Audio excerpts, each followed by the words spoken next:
If no one's dying, no one's getting kidnapped, there's not an explosion, there ain't no dragons, then what am I doing here? Welcome back everybody. I'm CHIOMA or Chi, and today I'm going to be telling y'all how I avoid reading slumps and also get out of reading slumps, because let's be honest, 2020 has been a slumpy ass year and there's no other way to put it. I know everyone's talking about this free time, pick up a new hobby, do all the things you want to do, read books, but honestly, we got so much things to worry about. If you're not reading books, don't let this free time propaganda make you feel guilty. Tangent, I know. But I'm going to talk about how I avoid reading slumps and how I get out of reading slumps.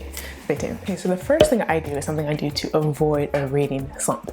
So this is kind of just like my typical reading style. I cannot just be reading something that's heavy hitting, hard hitting, something that's taking up my mental capacity, something that's making me have like mad book hangovers just on its own. If I know it's like doing a lot, like it's on my mind 24/7, the characters are on my mind, there was just a death that is like really eating at my soul. You know those books I'm talking about, those heavy hitting books. I can't just read that on my own. So I always read one of those books in conjunction with kind of like what I call a softer read. Something that it's like a softer read. You're gonna love it. It's kind of more fluffy. It can still have some heavy hitting topics, but it's a little more fluffy, a little more cutesy. There's gonna be like, some type of like tying together at the end of this book, so you're not leaving you with a book hangover. If it's a romance, it's a little happily ever after, one of those books. So I always read books in tandem.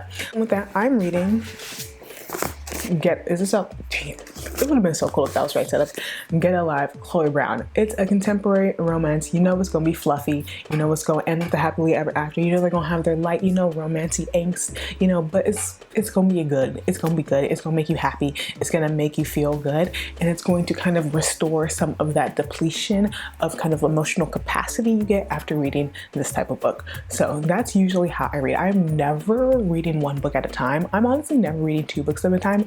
On average, I'm probably reading at least 5 books, like currently reading. And that just really helps restore all of the depleted emotions and depleted endurance, depleted capacity, depleted everything back into me after I have read a book that is emotionally jarring. So that's usually how I do it. So for example, I am planning on reading Grown. I have the book Grown by Tiffany D. Jackson sometime early in the new year, and I know this book is kind of a heavier book, even though it looks kind of light and gorgeous and beautiful. I know it's kind of a heavier book. It deals with kind of the grooming of young girls in the entertainment industry.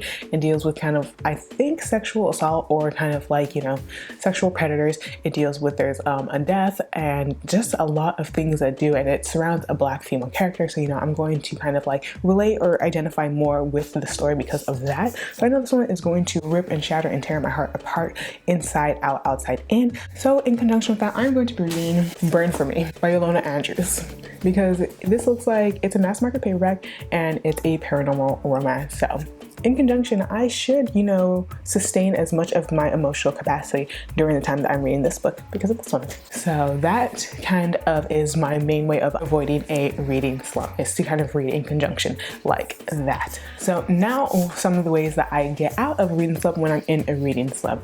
I think the number one way is to read out your mind, or is to burn yourself out reading your guilty pleasure genre. And I know you shouldn't feel guilty about reading any genre. I'm not talking about, actual guilt, but like, that genre that you always come back to is your favorite genre. You can just binge for days and days and days. Mine is fantasy romance or paranormal romance. Paranormal romance is that genre for me. I can go through 20 paranormal romances in 1 month and not feel a thing. I'll be like, maybe I should stop. Never that. So that is my number one for getting out of reading. So just go to your favorite genre, because you go back to it for a reason. You love it for a reason. Also, go to Goodreads, add like 20 books from that genre onto your want to reads, and then you'll just kind of like get back into the reading mood. This is for me personally. This may not work for everybody, but it works for me. So I'll see what Lindsay Sands is doing. I'll see what Gina Shawalter is doing, and just like see, what's new, what's not new, and just find a book in my all-time favorite genres and read like crazy. And then you'll kind of start building an appetite for like other things. You'll be like, okay, I've had enough. It's much. Vampires are much. Werewolves get to be much. Ghosts get to be much. So I got to move on. And that usually what happens to me. So I move on to more things and I get out of my reading stuff. So go to your guilty pleasure genre. That is number one. I think that is a great way to get out of a reading slump. And my guilty pleasure genre includes mass market paperback paranormal romances. I love these so much. And if you have a Kindle,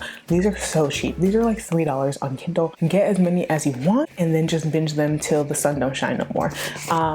Definitely reading your guilty pleasure genre. And of course, again, I say don't feel guilty, whether that's horror, whether that's thrillers, whether that's paranormal romance, fantasy romance, contemporary romance, historical romance, whatever that is, I think just read it out. Forget about your TBR, or drop your TBR like hot, whatever that saying is, and just read whatever you want. Mood readers, I think this is also a great way to get out of a reading slump. My second tip for getting out of a reading slump is manga and graphic novels. And I think manga and graphic novels are slept on. They're slept on for multiple reasons. Some people don't consider them reading or like regular books, which is not my business, honestly. They're books to me. So I think they are great because they're picture books. Go back into your inner elementary school days and remember why you loved picture books so much. They are adult picture books or YA picture books. And that is so amazing. It is so much fun. Like, a great part of reading for a lot of readers is to be able to create a movie, to create the pictures inside of your head. But with manga, you can see them too. You can see the expression that the author intended for the characters to have. And that is so much fun. I think manga and graphic novels are so slept on, especially if you don't really feel like I'm picking up another 500-page small text like epic fantasy. A manga just has like 100 words per page or something. I really don't know what that even looks like.